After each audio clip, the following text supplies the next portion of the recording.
Well, welcome to all my clients. My name is Walter Measers. This is our weekly market recap. And what you're seeing on the screen is really world indices that I want to talk about. Just to kind of give a perspective that it's not only the US market that's having trouble finding a direction. But before I go on, just full disclosure, this video is intended exclusively for my clients. Anyone else watching this video, this is not intended as investment advice or solicitation to buy or sell any securities. So just keep that in mind. This is for informational purposes only. So if we look at the world markets, if we look at America's S&P 500, we're looking as of Friday, March 21st. All indices kind of started on the downside. S&P 500 eventually broke even. Dow Jones, same thing. It was down almost around 1%. Then eventually recovered. NASDAQ, same thing. It was down over 1% and then went into positive territory of 0.5%. Russell 2000, which is 2,000 stocks traded on U.S. Stock Exchange. Again, same thing. Actually, they were down. The VIX means how much volatility in the market we're seeing actually declined a little bit. And then we see in Europe, everything's in red. Asia, kind of a mixed bag. And as we can see, the world markets are trying to find a direction. So let's focus in on the U.S. market. And again, what I'm doing is comparing, like every week, I am comparing QQQ, which is the green line, SPY, which is really the S&P 500, and then the kind of the pinkish is long duration bonds, which is right here. So if we look at 1 day, Friday, March 31st, 21st. So sorry. The morning started out flat going down, and then this is the day Jerome Powell was speaking about the direction with the economy. As you know, Federal Reserve did not lower interest rates. And then Jerome Powell had a conference session with the news media answering questions. And the stock market seemed to like what Powell said, so it decided it's going to go do some upside recovery. So it ended the day pretty much, depending which index you look at, was flat. NASDAQ actually had the best performance just on Friday. But if we look at the 5-day charts, as you can see, the markets are just trying to find a direction. They seem to be going up and down, up and down. I can't find a direction. The longer we go out, we start to see a trend. And the trend here is there's a downward trend. So for 1 month, broad market was down almost 6%. Technology down almost 9%. Long duration bonds actually were up 1.2%. 3 months, again, you're starting to see a trend on the stock market. The trend is it's trending down. Yeah, it's trying to find a different trend, trying to recover and trend up, but it's still a lot of uncertainty. And we don't know if this trend is going to continue or if there's going to be a bounce back and then potentially a much greater correction. Again, these are all probabilities. Nobody knows for sure, but our research company is saying there's a reset coming at some point. Is it in a week or 2 or 3 months? We don't know, but we are sitting on the sidelines right now. As I mentioned 3 weeks ago, we got out of the market. We're sitting in BIL, which is an ETF, short-term U.S. Treasuries, 1 to 3 months, no risk, really. They're paying about 4.3%. So 6 months, we're seeing a definitely you start to see that trend line that markets are trending down, and the momentum really is to the downside. Yeah, there was some recovery, but it's still, that's a bounce. We don't know where eventually the market is going to go. And year to date, same thing. We're seeing trend down. And for 1 year, again, definitely seeing that trend lower, getting lower. If we look at 5 years, obviously this was a huge trend up, and then it started to trending down.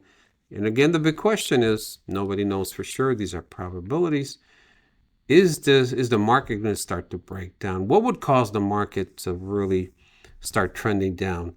Once the market figures out that, the economy is slowing down and there is a recession coming, and that's where the market is going to start to react to the real economy. So let me just go enough about the stock market, but why not refresh my clients' memories about our beliefs, what we believe in, and what's different about our approach. Well, what's different is, hopefully through this quick presentation, you'll get to know or refresh your memory, because I think I presented this to most of my clients, what makes Trinity Wealth Solutions so different than the industry. But full disclosure, again, you can stop the video and read this at your leisure. If you want just to check up on me, you can go to brokercheckfinra.org. Gives complete history of how many years I've been in industry, and which companies I worked for. As you know, right now I'm totally independent, and I do everything through Charles Schwab as far as the custodian. So what is our core belief or core beliefs? Whoops. Well, the first one is rule number 1, don't lose money. And rule number 2, never forget rule number 1. And guess whose quote that is? That's Warren Buffett. If you don't know who Warren Buffett is, he's probably the greatest investor of our times. He manages, I think, over $1 trillion. So he's called what we call in the industry a value investor. Berkshire Hathaway is his company, and he's done fantastic managing clients' money will invest with Berkshire Hathaway. And the other ones always do what's right for the client. I know it sounds like a cliche, but I really take this to heart. So I do commit to my clients that I will do what's right for them, not for me. Listen and understand clients' goals and objectives. Again, sounds pretty simple, but unfortunately, the industry kind of may listen, but they're going to take like an asset allocation model off the shelf and just put your monies into that predetermined asset allocation. We customize our clients' portfolios. And the last one is probably the most important. Portfolio loss prevention is the most important part of wealth accumulation. And hopefully I'll show you an example later on why I so strongly believe in that. Okay, so over the combined money management and tax advice over 40 years in the industry, I developed a 6-factor consistent growth strategy. Now, I'm going to go through this pretty quick, but I will go in greater detail in the next videos coming up. But the first factor is upside gain greed. Everybody wants to capture 100% of the market when it's going up. Kind of this FOMO, fear of missing out, and that's kind of where we're at right now. Some of our clients are saying, well, Walter, we're not doing as well as the stock market. I get that. But trust me, you'll be thankful by the end of this year. You'll see how important our strategy is in protecting clients' portfolios, because there is a reset coming. Industry core belief is asset allocation, be fully invested. Just stay the course. Don't worry. See, historically, markets have done this and this. So don't worry if you're losing 30, 40, 50%. You'll eventually recover. Well, we totally disagree that. We don't believe in the buy and hold or buy and hope strategy.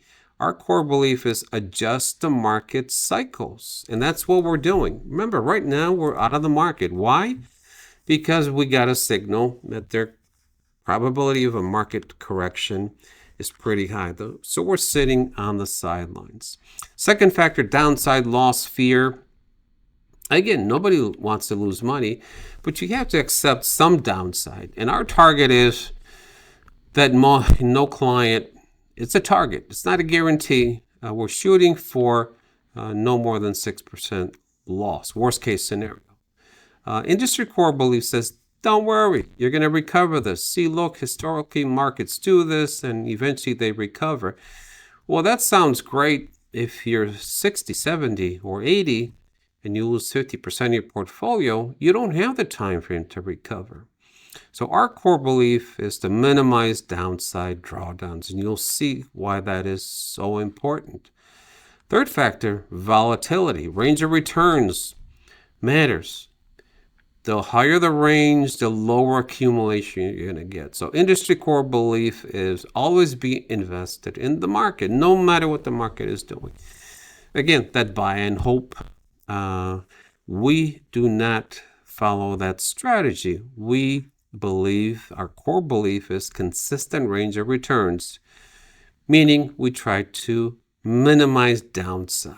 We're not going to capture 100% of the upside, but we're definitely not going to capture anywhere close to 100% on the downside.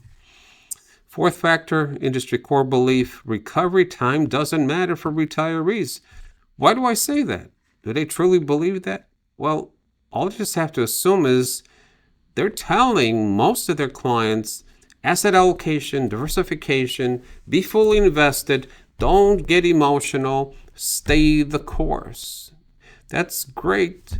And they're not saying anything wrong, but again, it goes back to the age factor. If you're older, you don't have the time frame to recover a 50% loss on $1 million portfolio. It's absolutely devastating. So industry core is, our core belief is recovery time does matter. Again, the fourth factor, industry core belief, recovery time doesn't matter for retirees. We totally disagree with that. Our core belief is recovery time absolutely matters for retirees because you just don't have the time frame to recover. The fifth factor, portfolio size matters. And I'll give you a quick example. Let's compare $10,000 portfolio to $1 million portfolio, and they both lose 50%. The $10,000, you lose $5,000. The $1 million, you lose $500,000. Same percentage loss, but look at the difference in dollars. So the greater the portfolio, the larger the portfolio, downside becomes really the end game. That's the most important part of what we deliver for our clients. And the sixth factor is consistent growth will accumulate more money, period. There's no discussion. Mathematically, I will prove that to you in the next slide. So let's take an illustration of $1 million portfolio. Portfolio A is very volatile. You're going up and down. In portfolio B, there's less volatility, or range of returns as I call it. So portfolio A, first year 50% loss, second year 100% gain. So the difference is 50% gain. Simple average rate of return, 25%. Divide 50 by 2 years.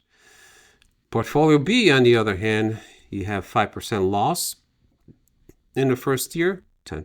And second year, you got a 10% gain. Again, difference 5% gain. Divided by 2 years, you get a simple average rate of return of 2.5%. Now, I always ask this question, which rate of return would you pick? Most people would say, well, of course I want the 25%. Well, let's see what happens when we put numbers to this. So, $1 million portfolio, you got $1 million first year. Then you lose 50%. That's 500,000. So at the end of year one, your value is 500,000. Then year two, you get 100% rate of return. So you get your $500,000 back. So at the end of year two, voila, you've got $1 million in your portfolio. But technically, you got a 25% rate of return, simple average. Well, let's take a look at a portfolio that has a lower range of returns. So $1 million, you lose 5%. That's $50,000 loss. Then you got $950,000 at the end of 1 year. Then you gain 10%. So 10% of 950,000 is 95,000.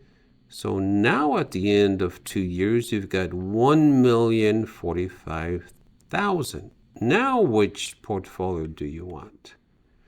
So my point is, the strategy that really minimizes downside will accumulate more money. It's that simple. So if you want, to my clients, if you want to discuss this in greater detail, just give me a call directly on my cell, 586-873-8156. Or if you know of anybody, your friends or relatives, I would love to, talk to them and present this idea. It's really a different approach. So I would be looking forward to meeting your friends and actually also your beneficiaries, to talk to them in person, to give them a perspective of what makes our firm so unique. So thank you for watching. Have a great week. Hope to see you next week. Take care. Bye now.